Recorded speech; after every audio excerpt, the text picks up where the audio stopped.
ganda ng sinabi dito ni Linyahan, tol. Kung ako sa'yo, tapusin mo to.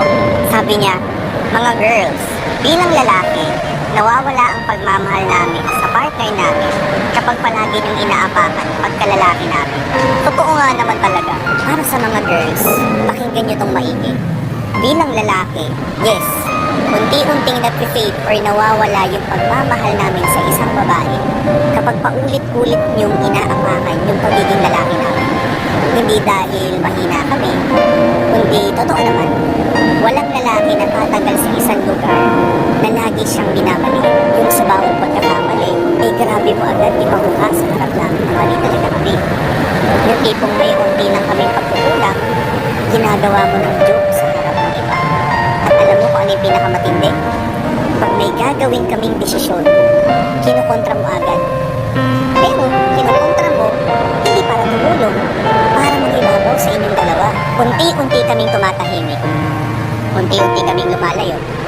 Hanggang sa magugulat ka na lang, wala na kaming gana. Ang tunay na lalaki, kayang magbago para sa babaeng may respeto.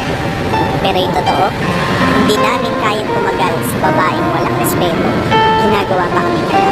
Hindi to tungkol sa ego, tungkol to sa respeto. Anong pa sa'yo? Gusto mo ba ng lalaking responsable? Kung gusto mo ng lalaking responsable, wag na wag mong ipaparamdam sa kanya na wala siyang silbi. Gusto mo ng lalaking loyal? Wag na wag mong ipaparamdam sa kanya mas mababa siya kaysa sa iyo. Kasi sa totoong relasyon, hindi niya dapat inaapakan yung bawat isa. Dapat tinutulungan yung iangat yung isa't isa. Kaya kung totoong mahal mo, igalang mo. Kasi pag nawala na yung respeto, kasunod na yung pagmamahal. Oh, alam ko nakarelate ka at ang dami mong natutunan sa video ko.